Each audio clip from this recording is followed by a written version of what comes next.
Сіздермен кішігірім сұхбатпен бөліскім келеді. Қазақтың жігіті осы Америка құрама штаттарында 3-5 жылдай тұрып жатыр. Өзінің траковый компаниясы бар, трагы бар. Үлкен результатқа жетті деп ойлаймын менің ойымша. И сол кішігірім сұрақтарға жауап берді.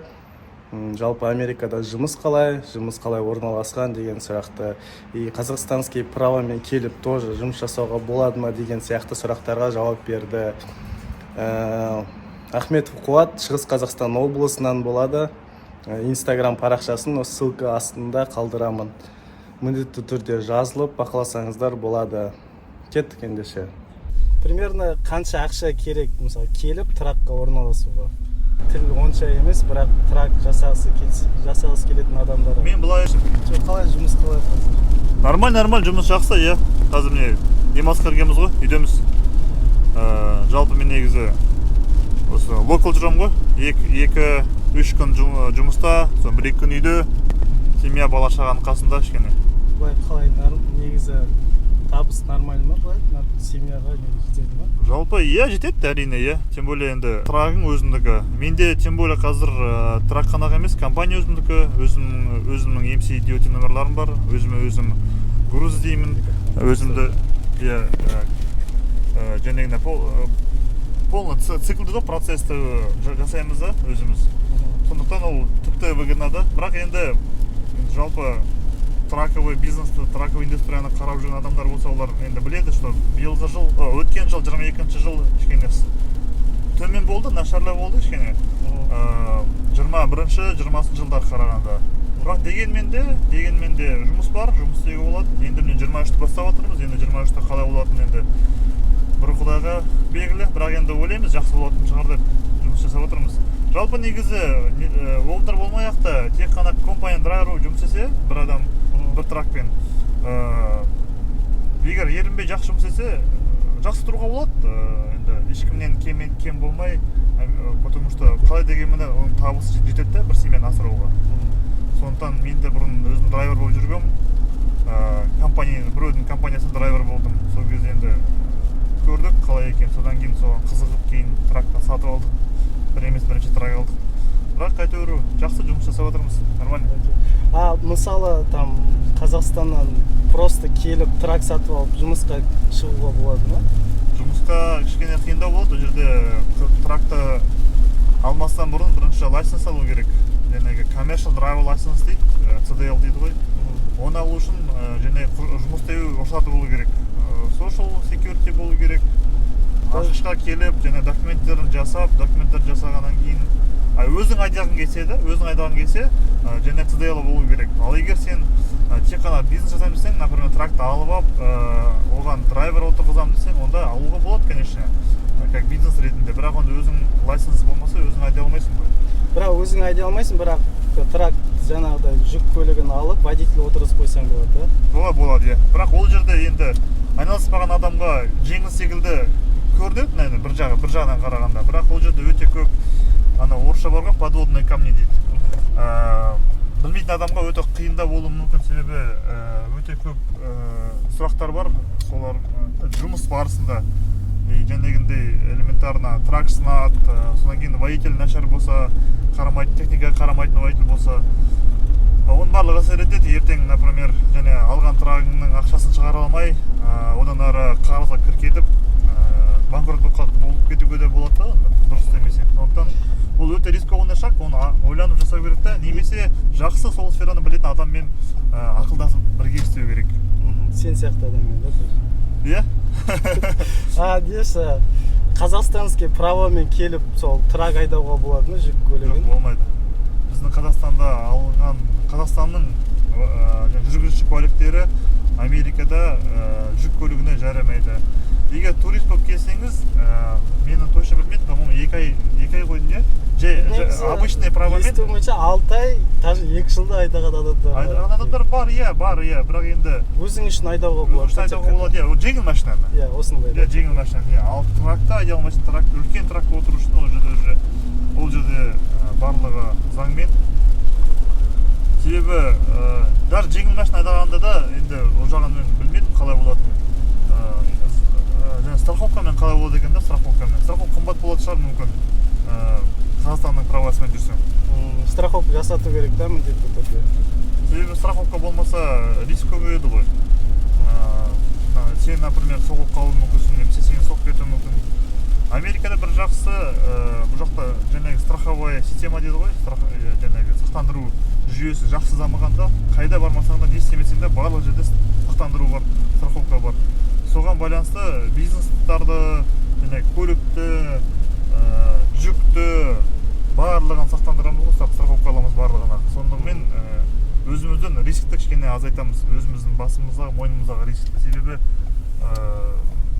барлығын бірдей жауап беру өте қиын болады да, бір жағдай болса.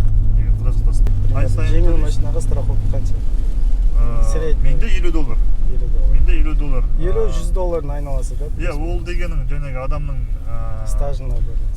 Иә, жүргізушінің жаңағындай стажы соған байланысты, содан кейін машинаның жылына да байланысты, моделіне де байланысты. Даже мен қазір бұрын білмейтінмін, қазір өзім компаниямды ашып, мен компанияға страховка алдым, жүкті сақтандыратын страховка алдым тракторыма.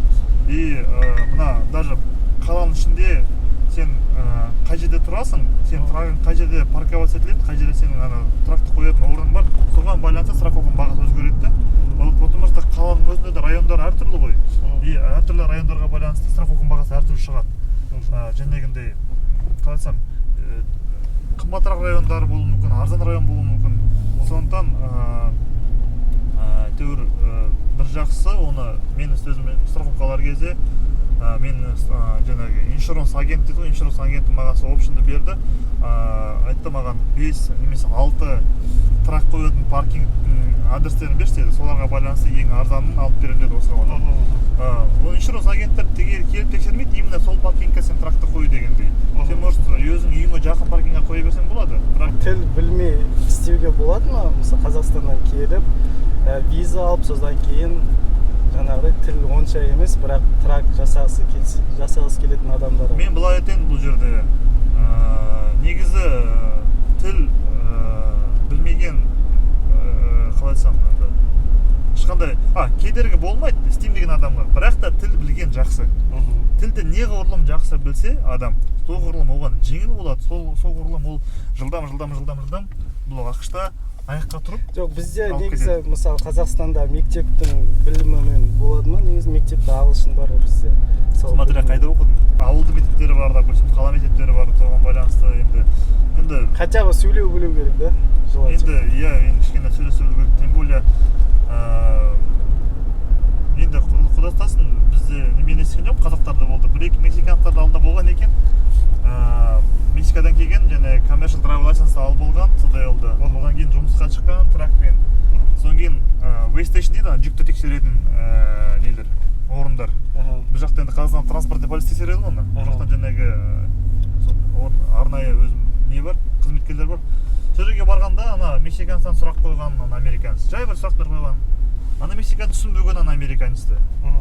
Содан кейін тағы да сұрақтар қойып, ақырында ағылшын тілін білмейді екенсің деп, оның жаңағы жүргізуші куәлігін жойып жіберген ғой. Алып алған, иә.